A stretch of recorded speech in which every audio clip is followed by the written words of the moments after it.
if you were to look around our channel, there's no doubt that you've seen that we have a mission and a quest to make sure that we're supplying the most up-to-date wheel and tire knowledge out there for you to access. And this is no different. Today we're going to be talking about some of the most important things you need to know about selecting the right size tire for your wheels. What's going on? I'm Scott from Koenig. Before we get into this video, if you wouldn't mind throwing that, like, subscribe thing, it's all down there. You just click one of those buttons and we'll be off to give you some information on how to select the right size tire.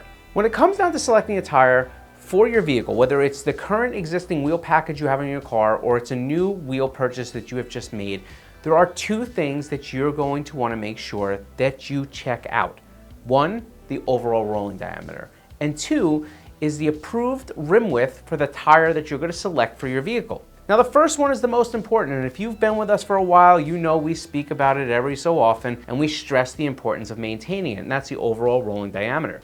The overall rolling diameter is exactly what it sounds like. Essentially, if you were to measure from the ground to the top of the tire on your existing wheel package that came with your car from the factory, there's going to be an overall height there, and we have to match that. No matter what we do, no matter how wide the wheel gets, no matter how much of a tire you want to run, you want to make sure that you maintain that overall rolling diameter, especially if you're going to be using it for the street. Vehicle stability systems, traction control systems, your speedometer, all of these things, they factor in the circumference of the tire that they're looking for.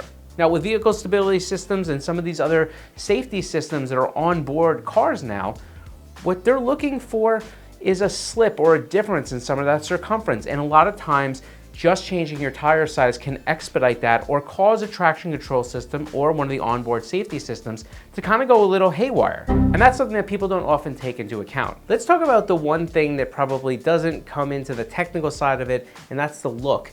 See, there's two things you can do to a tire when you don't keep the overall rolling diameter what it's supposed to be. One is shorting the tire, and obviously the other one is when the tire becomes too tall. We've all know that car that we roll up to and we can't quite put our finger on exactly what's off with it, but it just looks like it's got this wheel gap that we could never really get away with before the car hit the ground. So it is an industry kind of standard that 3% is usually the number that people are trying to target. You want to be below 3% difference in the size of your tire, especially on the overall rolling diameter. So I don't know that I think that that's like 100% as far as get as close as you possibly can. If you are gonna be a little bit off, you'll find that some of these websites like Tire Rack or DiscountTire.com, when they're gonna recommend to you a replacement tire for a different size wheel that you're now putting on your car, if it does come out a little bit different, as long as it's within that 3%, that's usually approved, especially in an industry kind of norm. So before this, you heard me mention tire calculators. This is obviously the other way to kind of try to figure out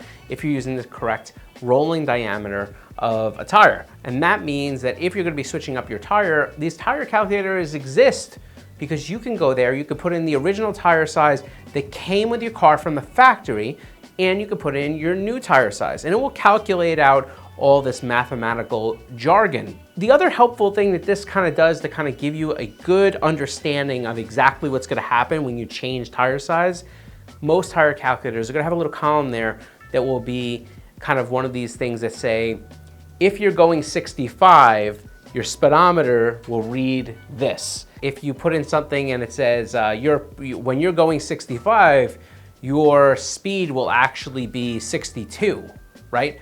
Now you're seeing what kind of the car is going to see as far as the difference, not only in the speedometer, but also in kind of the gearing and some of these vehicle stability systems. So this is a good thing to illustrate for you so you clearly understand, is the tire too short or is it too tall?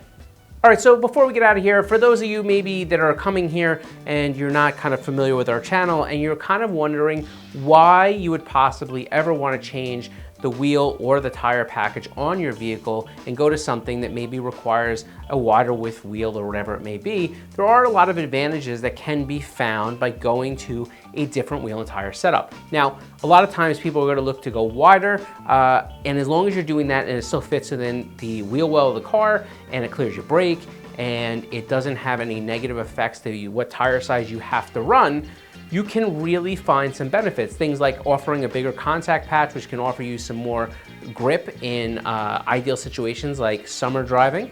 Additionally to that, they seem to have sturdier sidewalls, which is going to give you a little bit more of a sporty feel. Just remember that if you're starting to go too tall, or if you go a little taller than maybe kind of originally came on your car, you're going to compensate that by making sure that the profile of the tire is actually smaller, because again, we're trying to keep that overall rolling diameter exactly the same. So what happens when you go to a bigger wheel? You get a smaller tire. So just keep in mind that that does affect ride quality. In addition to affecting ride quality, it's going to make things a little harsher on the road. You're going to want to spot out for things like road hazard, because the less of a size tire you have, the less cushion you have that you're riding on air, thus leads into some damage that could potentially happen to your wheels due to road hazards. You get where I'm going with this. This is metal, not magic, folks. You need to understand that wheels are susceptible to bending, especially if you're going to be giving them a really, really hard ride. Don't forget that there's just one of those things. It doesn't matter what construction, what brand, or if it's a stock or an aftermarket wheel.